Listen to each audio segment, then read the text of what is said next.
we're going to be talking about the Great War, or World War I as we call it now. So 2018 is the centennial year of the signing of the armistice in November, which ended World War I. But one of our speakers is actually going to talk about sort of what I think is really the real end when everybody came home, which is really interesting story. And our speakers today are actually city staff. So we're going to start off with Britni Dellinger, who was a SCAD student, and she interned with us at the Municipal Archives for the past 10 weeks, and she's going to talk about her research. Britni is a historic preservation student, and she's going to be graduating here at the end of this quarter, and she plans on entering a restoration or research-based career path. She's going to be followed by Kelly Zacovic, sitting next to her, who's an archivist with us at the Municipal Records and Archives Division here in City Hall. Kelly has earned her degrees from Florida State University and Virginia Commonwealth University in art history and library and information science. And then I'll close the program out, and I'm the director of the city's Municipal Records and Archives Division. We're really excited about the exhibit that sort of spawned this program.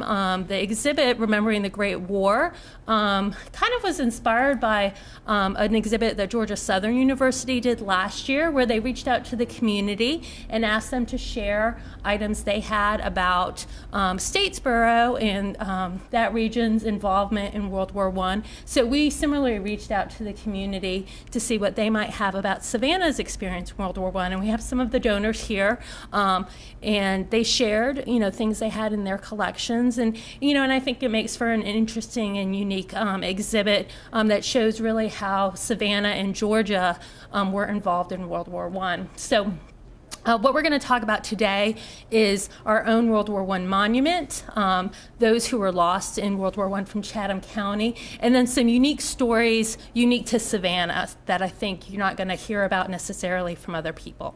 So with that, I'm going to turn it over to Britni.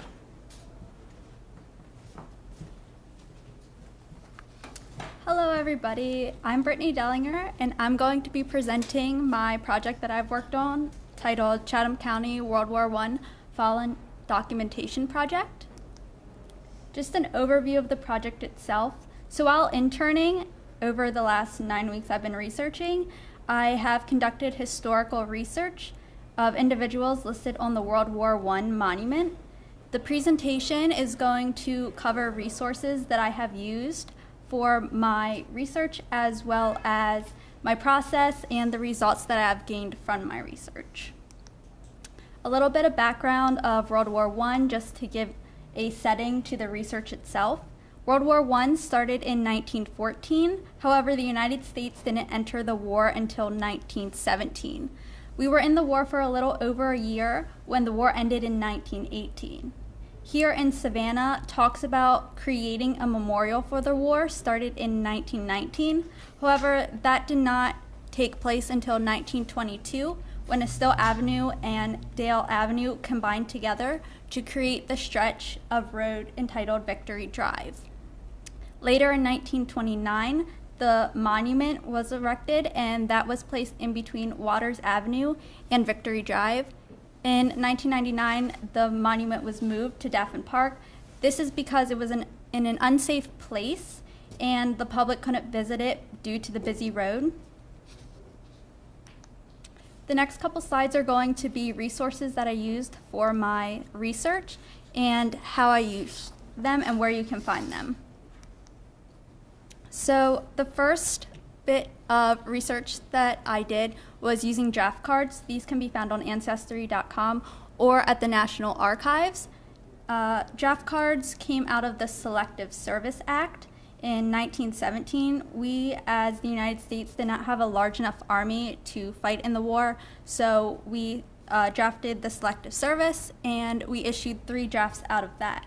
The first 2 drafts included men between the ages of 21 and 30, and then the last one, men between the ages of 18 and 45. On draft cards, you can find information such as their name, their place of residence, their occupation, where they could have worked, as well as a physical description, including eye color, hair color, their height, and their build. The next resource I used were draft cards. They can be found or death cards, I'm sorry, and they can be found at the same place as Ancestry and the National Archives. This piece of information gives more a background of military history.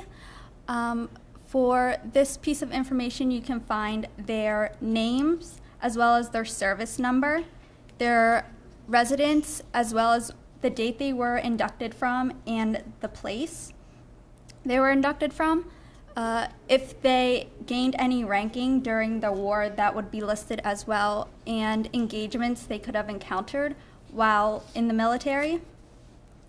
Since this is a death card, there is obviously a cause of death and the person contacted of their death, as well as the date that they have died. Transport service records is the third resource that I used and can be found at the same locations. Personally, I did not use these in my final results because I found this information through the death cards and the draft card information. But if you're doing your own research and you're missing holes, this is a great resource to use to fill in gaps. If you're looking for either a name or a service number, so that's two of the sources, as well as a contact and the place where they are from. So this is a blown up version, and you can see that we have Solomon Brown and his service number with his mother being his contact, and you can see that they are from Savannah. The next three sources are city directories, and they can be found either here in Savannah at Bull Street Library or Georgia Historical Society, but you can only view them while in the buildings.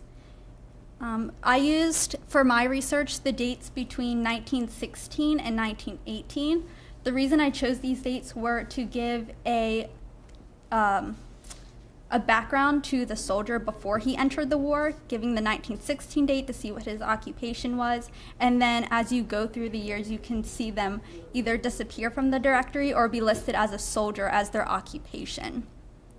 One thing to note while using the city directories during this time period is that African American soldiers are in a separate department than they are in later years. So this is just an important fact to note when using historical documents and using historical context to find information of soldiers.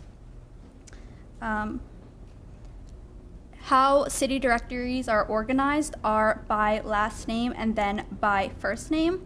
Information you can find in these resources are their place of residence, occupation, a place they might have worked, and a telephone number if they had one at the time.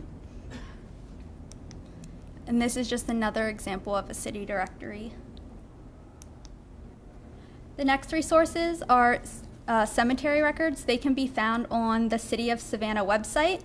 There are front end and back end to this resource. On the front end is what you see on the screen. So you can find their name, the cemetery they are buried at, their block, section, and lot, their death date and burial date, as well as their age. To find the back end information, you can contact the archives and they can get you the other information. If the other information you can find on the back end might be a cause of death or a physician or a funeral home.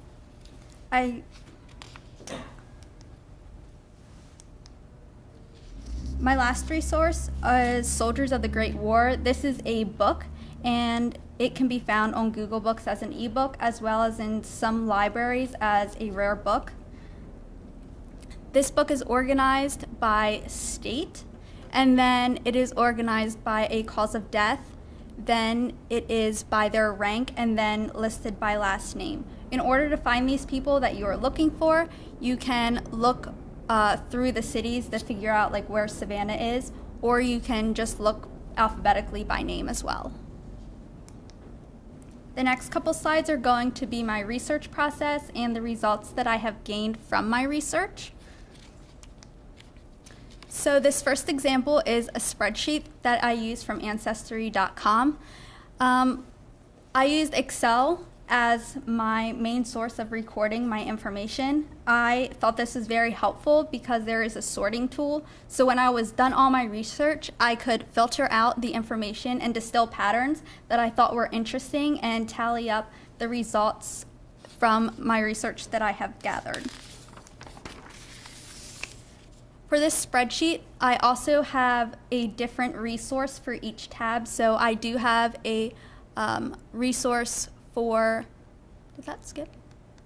A resource for each, a tab for each resource. So I do have one for Ancestry, each 3 of the city directories, as well as one for Soldiers of the Great War and the burial records. I took the information that I wanted from Ancestry that I thought was interesting and made them headings, and that's how I started each spreadsheet, was to create and filter out important pieces of information I wanted to highlight. This spreadsheet you see on the screen is just a snapshot. It's a very long piece of work that I have done, so this is just a snapshot condensed. Can you ask questions? So is your research complete then, do you think? I mean, did you have everybody? It is not complete, and I'll get to that a little bit later I don't see on. my grandfather's name, it's not up. No, so what is this a list of? People who fought in the war or people in the military? People who are listed on the honor roll of the World War I Monument here in Savannah. Of those who died. Yes. So what this project was documenting is those that we could document from Chatham County who died during service in the war. So it started with the honor roll on the monument at Victory Drive and Waters Edge.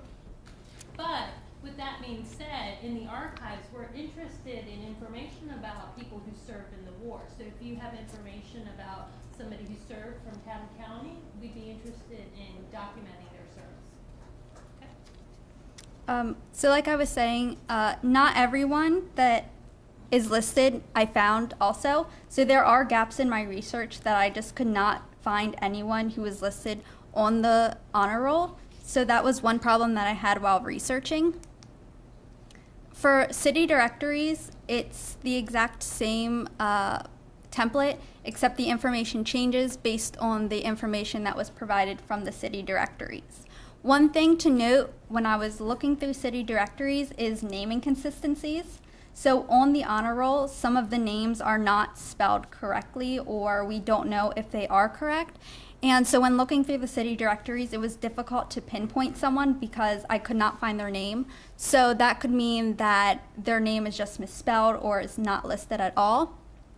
Another thing about city directories is people who don't have middle names. So if they have a very common name, there was 3 listed and I could not pinpoint the exact person and who to write for that information. So in my notes section, I have mentioned that there were 2 found, there were 3 found, so that if anyone else has information and they are able to pinpoint that person, they are able to go back and consolidate the information that I have gathered. For burial records, it's laid out the same as the other ones. What was interesting about going through this research is the death date and the burial date. So in compiling my information, somebody could have died in 1917, but were not buried until 1920. So it was very interesting to see the differences in dates that have been compiled. Getting on to total amounts of soldiers. So for my personal research, I have found 125 soldiers, and I listed that I have listed. However, there are only 122 listed on the honor roll on the World War I Monument here in Savannah. So that comes into question, what happened to the 3 names that are not listed on the honor roll? If you look at the honor roll itself today, there look like there have been names removed from it. So if they are the names that I have found and somehow been removed for some reason, or the people that I have found have a small connection to Chatham County in some way and were just missed or not added by family, that could come into account for that as well. What I found interesting about this research is cause of death. So the largest percent of cause of death is 40%, and that's unknown. The reason for that is there are 40% of the people that I had no record or information about finding. So I listed them as unknown, and that is because they had no death card that I could find or no record of death. The second is the 28% that are caused by pneumonia. I found that personally interesting, going into this thinking that a lot of the causes of death are going to be by war wounds, and that's not the case. The case is that a lot of them died by pneumonia. There is one by influenza and 3 of disease, and that could be interchanged with pneumonia as well. One thing that I have found out is that in 1918, the Spanish influenza had an outbreak, so that could contribute to the high number of pneumonia deaths because of influenza and pneumonia going hand in hand together. And then the third cause of death is the sinking of the Otranto. And I have found 10 people that have died on the sinking of the Otranto. However, before this, I've only known of 9, so I found 1 other person in Savannah. And then the third cause is killed in action, which is to be expected since this is World War I. Looking at all the pieces of cause of death, I found it interesting just to see all the assortments together lined up and how they compare to one another. The last piece for my results are cemetery records. So I have 74.4% of cemetery records are unknown. I could not find a place where they are buried. This could be, I use the city of Savannah's burial record information, and that's only cemeteries that are run by the city of Savannah. So there could be private cemeteries that are not recorded that I have not found that they are buried in. So that could be part of it, as well as men who were not recovered or identified during the war. So that could attribute to the unknown causes, unknown cemeteries and burials. So then I also have the lists of soldiers that I found buried in our local cemeteries of Bonaventure, Laurel Grove North, and Laurel Grove South. Thank you.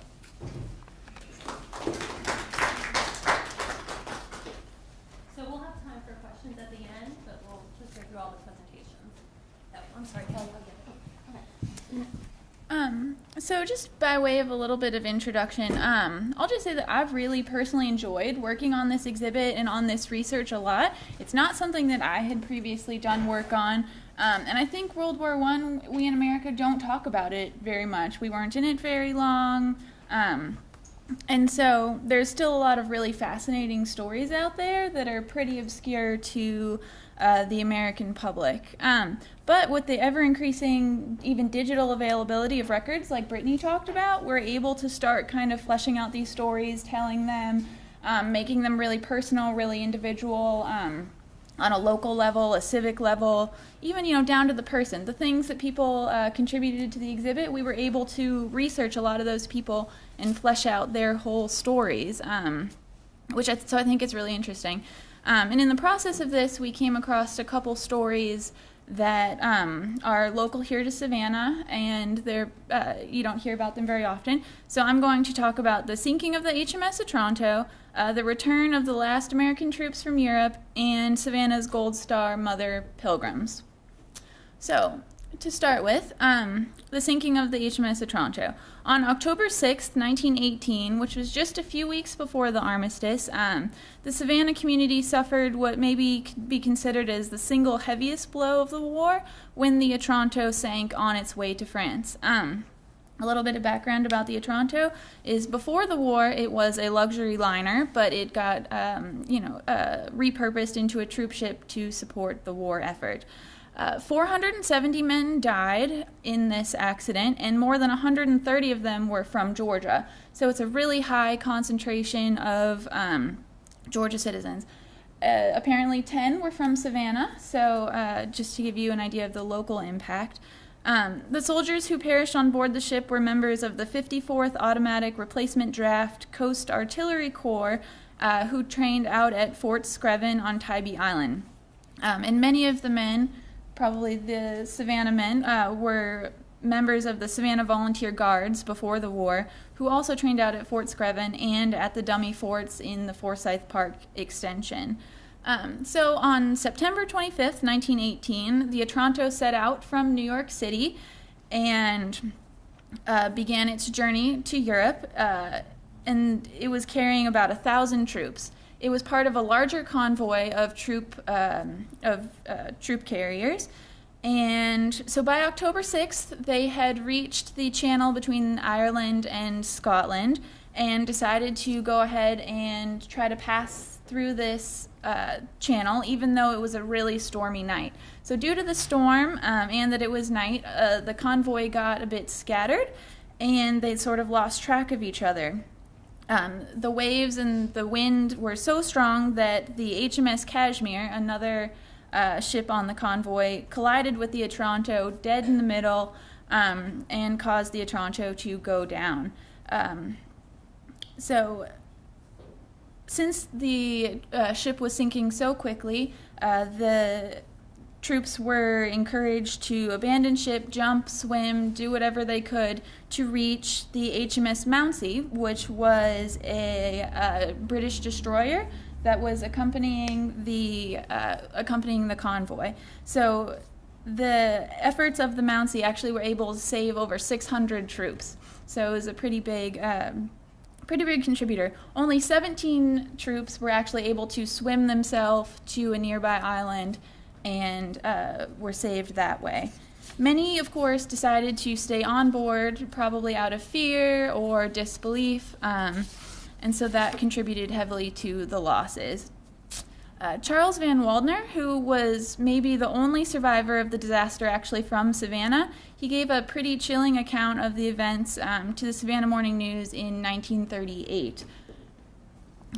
He told about the loss of one of his close friends, William Gene Worth, who was also from Savannah. The pair had been assigned to the same rescue life raft, and they knew that they had to tie themselves down so that they wouldn't be swept overboard, but the whole ordeal had just completely zapped them of strength, and before Worth could tie himself down, he was swept overboard and he perished.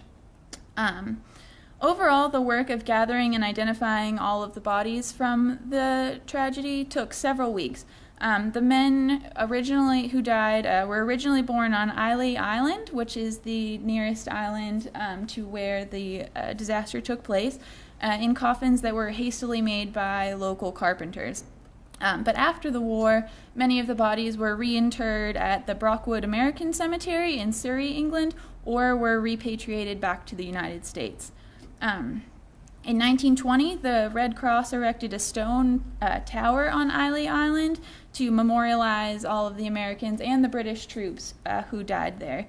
And today, a historical marker stands in Screven, Georgia, where more than 40 of the men who perished on the Otranto, which is the single highest concentration of Georgians, were born and raised. More personal memorials were created as well. I think maybe one of the most touching is this song, The Consolation, which was composed and written by the father of William Worth, who I mentioned above. His name was Professor Frederick Augustus Worth, and he composed this song and dedicated it to his son and the fellow soldiers who lost their lives on the Otranto. And you can read the lyrics up there. So the Otranto sank just a few weeks before the armistice was signed in 1918. And so yes, the war might have been over, but the very last of America's troops didn't actually come home until almost 5 years later, when on February 7th, 1923, right here through the harbor of Savannah, America's last 1,000 came home. America's last 1,000 hailed from the Rhine in Germany, and they were about 1,200 or so troops, and they came, as you can see, right here down the Savannah River behind City Hall to come back home. So really the city, the state, the country, it was a huge deal on multiple levels. Nearly 75,000 people all came out to support the troops coming home. I really find this really an interesting kind of story because how rarely it's talked about. You would think the last 1,200 soldiers coming home, finally getting out of Europe, finally ending this war, would at least be worth some mention. Recently I went to a big traveling exhibit, and it wasn't even so much as a footnote that we had soldiers in Europe for another 5 years. And even if you just try to Google it, you don't find much. So try to tell this story a little bit, and it was a huge deal locally at the time. It was all over the papers, all over records. At the time, citizens were encouraged to decorate their homes, businesses, vehicles, anything they had with flags, banners, bells, whistles, anything that really could make a joyous, patriotic atmosphere to welcome the soldiers. After they came ashore, they marched in a parade, which was followed by a barbecue in the Forsyth Park extension, and then a celebratory gala was held at the DeSoto Hotel in the evening.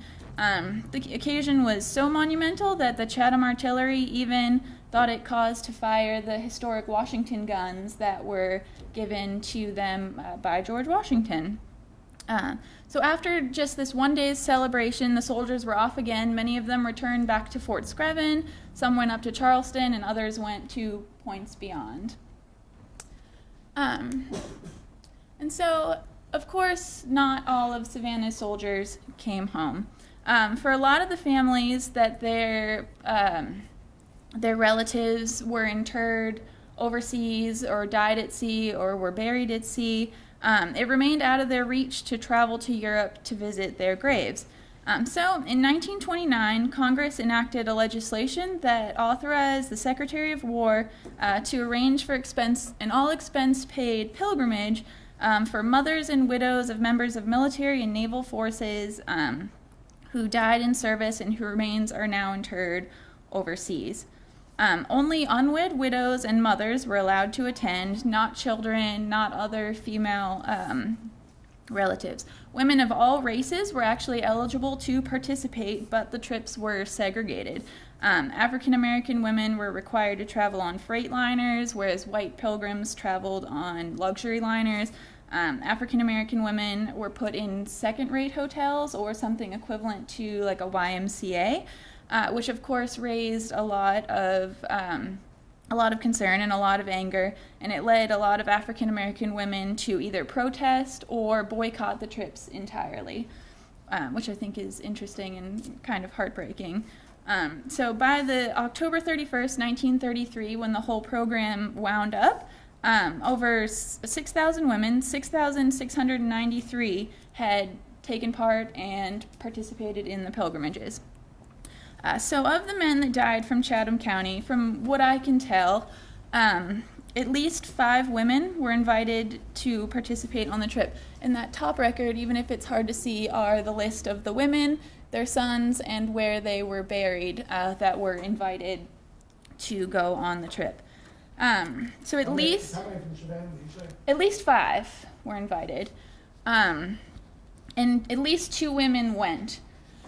So from the records, the burial file that we were provided by the National Archives Personnel Record Center, we can actually tell the story of one of these mothers, and so you get an idea of what these women would have experienced. Mrs. Frances E. Williams, who lived at 509 West 35th Street, lost her son James Earl Williams in combat in France. Williams was a second lieutenant in Company L of the 325th Infantry Division, and he was killed in action on August 29th, 1918 in Lorraine, France. He was 28 years old, and he was buried at the St. Mihiel American Cemetery. His burial file reveals a really heartbreaking and prolonged attempt to even identify his remains, which ultimately they did through dental records. And to find a burial site for him. So once this was determined, an invitation for the pilgrimage was extended to his mother, and she accepted. Mrs. Williams left Savannah on August 15th, 1932, for her month-long journey. And so she traveled on the SS President Roosevelt with about 200 other women, mostly from Georgia. They kind of did them regionally and based on where their loved ones were buried. And they traveled first to Havre, France, where the group disembarked, then traveled to Paris, and finally to Verdun, and to the cemetery where St. Mihiel, where Williams was buried. Their itinerary involved trips to battlefields and the cemetery, which I'm sure were very emotional, but it also included a lot of lighthearted adventures, seeing plays, monuments, museums, even shopping in Paris. So I think they tried to incorporate both sentimental and enjoyable aspects of the trip for these women. So that's about all I have for you, and I think Luciana will follow up with another story. How was the troop ship sunk? How was, backing up just a minute, how was it? Oh, it was rammed by another troop ship Okay. in the storm. It says party of two, I can barely see what it says. Oh, Party H, that's the way they identified the different groups that went. So fathers didn't get to go? Fathers Just didn't mothers? get to go. Children didn't get to go either. Talk about discrimination. Okay, so I'm going to sort of take you on a specific soldier's story. It's the story of James Roundtree Kingery, and it came through us through the contribution of transcripts and digital copies of a series of letters written by Jim Kingery to his girlfriend and then his wife, Nina Durden.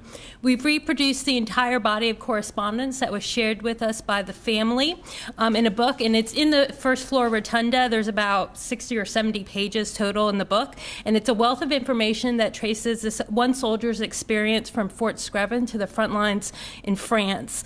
They also provide an inside look at how one soldier was feeling leaving his loved ones behind, particularly his new wife. And Jim's story is in many ways it's special and unique, but at the same time is representative, I think, of so many soldiers who went off to war and then never came home. This is a snapshot of Jim's bio. He was born in 1894 in Summit, Georgia, entered the Army in June of 1917. We connected with his family because he was stationed at Fort Screven on Tybee Island before he embarked for France. He was wounded in July 1918 and succumbed to those injuries in a German prisoner of war camp. He died in August 1918 at the young age of 23. Jim, as shown here in the oval, he served with several soldiers from Savannah, including James Granger, who's marked with the number 5, and Moses First, marked with the number 6. And here they're in a training in Tennessee.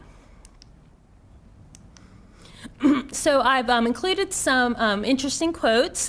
He wrote a lot of letters when he was stationed at Fort Screven to who was then his girlfriend and fiancée, Nina Durden, included a lot of stationery from Savannah sites and hotels. And these letters provided insights into what it was like at the Fort Screven on Tybee Island. Summer in the training camp couldn't have been fun, with the place was alive with mosquitoes, as he said. He remarked on the ignorance of the incoming rookies. With his letter of July 27th, 1917, he seemed to start realizing his departure from Fort Screven was probably imminent, as more men were shipped out, and he had to watch, quote, big husky fellows cry as they left their best girls and wives behind. And I know you probably can't read all of these quotes here, but they are all downstairs. He wrote quite a few letters. One of them, literally, he sort of said just at the top, somewhere on the Atlantic. He didn't really know where he was. Prior to departing for France, he married Nina, and his letters from the crossing over the Atlantic expressed a lot of longing for her, sending her not one but 969 kisses, regretting not loving her hard enough while he had the chance, and wishing they could share that trip as their honeymoon.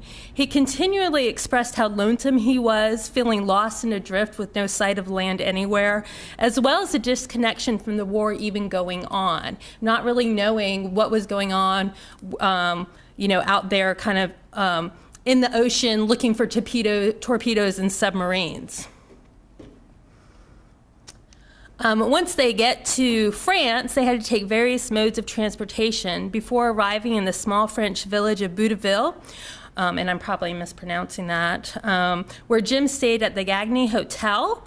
He mentioned that not only was the town old, but all the people there were too. Perhaps all the young people had been taken up by the war as well. His stay there in this town was very brief before they had to move out as a reserve force, as the Germans were advancing very quickly in May of 1918. And this is actually probably one of my very favorite pieces in the correspondence, this field message. All he writes is, my want list for the month of June 1918. I want you. This is what he sends to his wife, Nina. So there's a little bit of a gap between in the mail as they head out from the small town until they get settled, and his mail is always then labeled officer's mail. So once he gets settled on the front, he starts writing her a lot of letters in June of 1918, and they're all fairly cheerful despite apparently the constant buzz of shells overhead. As an officer, he enjoyed the finer luxuries of a very large dugout. I believe he said that measures like 10 by 15 by 10. It's outfitted with a poncho for a door and rugs of potato sacks. He also had the service of an Italian striker named Iannuzzi, who did some cooking for him and built some improvised furniture for him as well. It was interesting to see the different letterhead he used from the YMCA. As well. And he sort of talks about, they get smokes and the shelling that they're experiencing. Jim's letter written on the 4th of July in 1918 is very bittersweet. It's the last we have in this series from him, and it seems ironic that it is written on the 4th of July. He starts out discussing the shelling again, but he seems to take it in stride and compares it to the 4th of July back home in Summit, Georgia. He mentions that they had a second Christmas the day before, receiving another round of smokes from the Minneapolis Tobacco Fund. He closes out wishing for a bathtub and talking about his mother's canned tomatoes. At the end, he asks Nina if she is all right, as he hasn't heard from anyone in ages, and then he simply signs off, "Love from Jim." And actually, I really like this letterhead too that says with the colors. So Jim Kingery disappeared from the front lines during the early morning of July 15th, 1918, during a German offensive. His group was surrounded by the enemy, and he had to fight and had to fight their way back to the support lines being fired on from all sides. In the confusion, Jim was wounded and taken prisoner by the Germans. He died on August 3rd in a prisoner's hospital, so that's about a 2.5, 3-week period. Madame Gagny of the hotel in Boudeville, where Jim briefly stayed before moving to the front, wrote the Kingery family to express her sympathy, even though they still did not know Jim's final outcome. She was still holding onto his cloak and hat, hoping he would return to claim them. In January 1919, 5 months after Jim's death, Captain D.C. Turner wrote Nina and related Jim's final moments, even though he too still did not know what had happened to Jim in the confusion. Turner believed he was probably dead. He hoped she would be comforted knowing of Jim's final act and said, quote, "It is very hard for you to see the picture that really surrounds the life and heroism of Jim and the manner in which he gave all he had for the country we love. But could you only see it dimly, you would smile and with tears in your eyes say that, I am glad that I can lose so much for others, and I am proud that he was the great big man he was, and that the sacrifice he has made was with smiles of victory." Turner last saw Jim when he volunteered to go out in the freer and see what was happening and why their communication was cut. It would be a very long time before Nina Kingery would know exactly when and how Jim had died. A relative once asked her how she could stand not knowing for so long, and she said she had had a dream that he was gone and that she knew even before the official word came through. James Roundtree Kingery's service and sacrifice live on through his letters home, preserved by his widow and her descendants for 100 years. Thank you. So that's all I have, but I wanted to mention a couple of things. Britni's documentation project was inspired by similar documentation that we did for the World War II monument, where we tried to document those who died during service during World War II. And it's an ongoing project and process, I think.